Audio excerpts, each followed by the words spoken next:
Welcome to another edition of Firehouse Chefs. Everyone close your eyes and imagine the best barbecue sandwich that you've ever had. Alright, you can open your eyes in about 36 hours, because that's when this pork's going to be done. No, I'm just kidding. It will take a while though. Open your eyes. Have you ever wanted to be able to make barbecue yourself? Alright, well, let me help take some of the guesswork out, because I've been in your shoes before. Alright, if you follow these instructions, you will not be let down, and there's not that many, so it's not that hard. It's just a little bit time sensitive. This is the recipe we used to cook about 60 pounds of pulled pork the other day, and we fed about 100 guests, and they were not disappointed. So let's move on to our 3 steps. First, how to get the right meat. Second, the requirements for seasoning and marinating. And then third, how to smoke and finish the meat. So credibility sources. My credibility, many years of trial and error. I love to cook. Some of y'all cook with me, and I've learned some stuff from some of you, and my dad as well. I also use internet sources in this book. I've got this book at home, How to Grill, by expert chef Stephen Rocklin. So I recommend that book too if you're learning how to grill. First, the importance of meat selection. I really like to use HB, a local grocery store you're all familiar with, and I prefer the pork butt. This is the pork butt, also known as the Boston butt. It's actually the shoulder. I know that sounds a little bit confusing, but as you can see, it doesn't have a whole lot of skin. So one side does. If you get an actual rump, it's going to have skin on more than one side. The reason I like this cut of meat is because it's got the bone in, and you've got a lot of meat showing, which means that when you put your marinade and seasoning on it, that's going to really get into the meat and not just stay on the outside of the skin, because nobody's going to eat the skin. It's pretty gross after it's been in the smoke for a long time, but the meat, it gets this really nice crust. They're usually about 8 to 10 pounds, and once again, I said I like the bone in. It's going to help you pull it at the end as well. Choose a package that does not feel extremely firm, so make sure it doesn't have any really hard spots you're going to. Where the bone is, of course, maybe a little bit back here with the skin, but you want it to be loose, kind of like if you're picking a brisket. So when you pick a brisket, you want it to fold easily. If it doesn't, especially if it's not a super trimmed, it's probably not going to either, but you want a flexible brisket. And then I like to use a motto, you get what you pay for.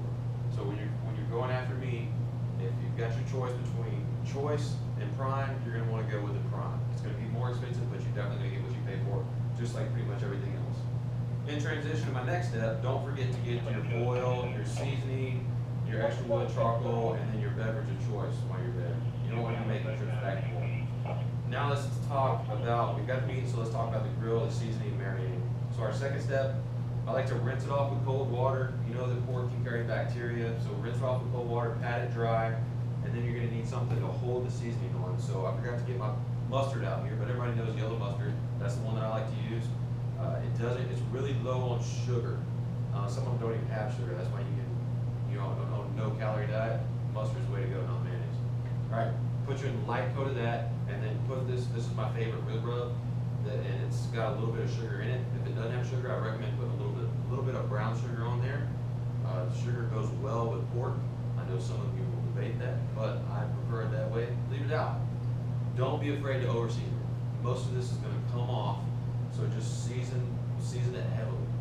Now, if you don't like this, go through and try some other ones until you get it right. If you like spice, this is not going to have much spice, so for kids, this is a really good one as well. Once again, most of it's going to drip off. So now wrap it in saran wrap, and then let them sit for at least 24 hours in the fridge. So in transition to my third step, remember it can carry bacteria. With that being said, it's got to stay cold. Wash your hands, and then I'm going to police the countertop after I'm done. Make sure we don't get sick in this process, especially since you're going to feed a crowd with one of these. All right, now to the fire, the smoke, and the beer, fun stuff. Wood selection is not quite as important as one would think, especially with this cut. Pecan, oak, mesquite, hickory, even some of your fruit trees will work just fine for the pork butts. They'll do a nice fire, but remember it only needs to be about 225 to 250 degrees. It's not quite as picky as some of the other meats. You can get this thing pretty hot and get a crust. It's not that big of a deal. So you're going to want to get a nice crust on the outside, if you will. If it starts looking done, that's probably a good time to wrap it. You're usually looking about 4 to 6 hours when it starts to look like that, and then you're going to wrap it in foil. I usually like to cook it with the meat side down, and that fat will just kind of drip through from the skin and kind of protect it a little bit. And then when I put it in the foil, I like to turn it this way so that the meat's not just sitting in fat the whole time, which is more of a boiling cooking than it is, you know, with convection and other forms of heat like that. You're looking at around 10 to 12 hours of total cook time. And, you know, if you need to go to the store, just throw that bad boy in the oven. 225 and forget about it. It's already got all the smoke it needs. All we've got to do now is get it to temp. You want to make sure that it gets to 145 degrees for 3 minutes.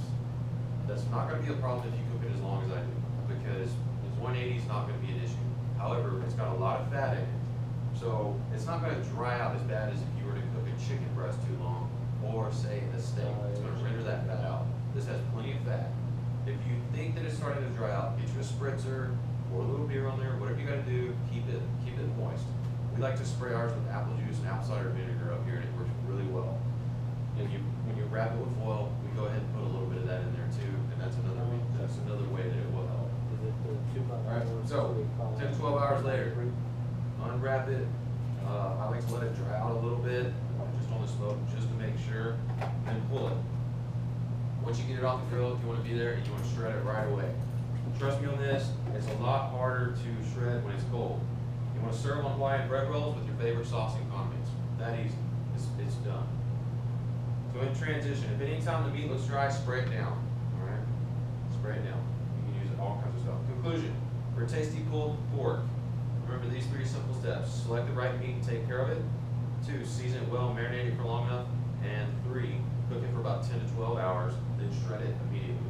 Expert chef Bobby Flay said this: if you aren't nervous about your passion, you aren't passionate about it. So get out and try it. Don't be scared. Pulled pork can be an easy choice to cook for a crowd, and it's cheap. It's also a great excuse to get out with friends, family, and a cold beverage, which we all enjoy. So, you only live once. Eat like a Texan. Thank you.